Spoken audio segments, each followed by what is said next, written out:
நகராட்சி தேர்தல் யாருக்கு லாபம்? திமுகவிற்கா, சசிகலாவிற்கா, எடப்பாடி பழனிசாமிக்கா என விவாதமே சமூக வலைத்தளங்களில் தொலைக்காட்சிகளிலும் நடந்து கொண்டுதான் இருக்கிறது. திருமதி சசிகலா சிறையில் இருந்து வந்த பின் மீண்டும் அதிமுகவிற்கு வந்துவிடலாம் என்ற நினைப்பை சி.வி. சண்முகம், ஜெயக்குமார் மற்றும் கே.பி. முனியசாமி மூலம் தடுத்து வந்தார் எடப்பாடியார். தேர்தல் சமயத்திலும் அதன் பின்னரும் கூட அமைதியாக இருந்து வந்த சசிகலா மீண்டும் அதிமுக கொடியுடன் மதுசூதனன் மறைவிற்கு சென்று வந்தது, ஓபிஎஸ் துணைவியார் மறைவிற்கு சென்று வந்தது, அம்மா நினைவிடத்திற்கு சென்று வந்தது, அதிமுக 50 ஆண்டு பொன்விழாவில் பொதுச் செயலாளர் என கல்வெட்டில் பதித்தது என பொதுச் செயலாளர் நான் தான் என சொல்லி வருகிறார்.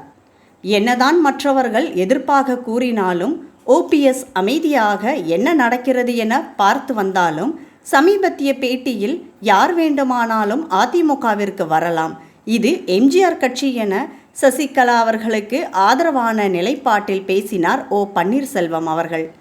திருமதி சசிகலா சிறைக்கு செல்லும் முன் எடப்பாடியாரை முதல்வராக்கினார். தொடர்ந்து நடந்த பாராளுமன்றம், சட்டமன்றம், 9 மாவட்ட உள்ளாட்சி மன்ற தேர்தல்களில் இபிஎஸ் தலைமையில் தொடர் தோல்விதான் மிச்சம். இந்த நிலையில் நகராட்சி, மாநகராட்சி தேர்தல்களில் திமுக வெற்றி பெற வேண்டும் எனவும் தீபாவளிக்கு பின் தேர்தல் நடக்கும் எனவும் எதிர்பார்க்கப்படுகிறது. ஒரு பக்கம் திமுக வெற்றி பெற்றால் திமுகவிற்கு லாபம், மறுபக்கம் அதிமுக தோல்வியுற்றால் திருமதி சசிகலாவிற்கு லாபம் என நினைக்கிறார்கள். தொடர் தோல்விகளால் கவுண்டர் இன மக்கள் ஒரு பகுதியினர் எடப்பாடி பழனிசாமி நன்றி இல்லாமல் செய்ததை நினைத்து வருத்தப்படுகிறார்கள்.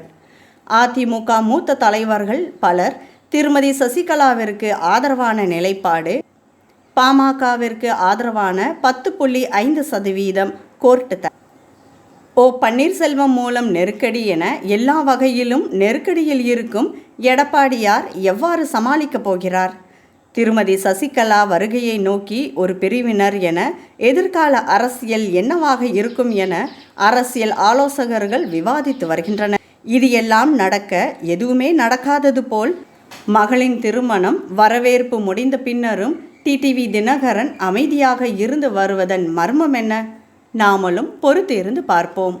வீடியோவுக்கு கீழே ரெட் கலரில் சப்ஸ்கிரைப் அப்படின்னு ஒரு பட்டன் இருக்கும். அதை இப்போவே கிளிக் பண்ணிவிட்டு பக்கத்துலேயே ஒரு பெல் பட்டன் ஒன்று வரும். அந்த பெல் பட்டனும் அழுத்தி வச்சுருங்கன்னா நம்ம சேனலில் போகிற வீடியோக்குள்ளே தொடர்ந்து பார்க்கலாம். நம்ம சேனலில் ஆல்ரெடி நிறைய யூஸ்ஃபுல்லான வீடியோ போட்டிருக்கோம். அதை பார்க்கணுன்னு நினைக்கிறவங்க அந்த சேனல் பேரை கிளிக் பண்ணி உள்ளே போனீங்கன்னா நம்ம போட்டிருக்கிற வீடியோவெல்லாம் இருக்கும், பாருங்கள்.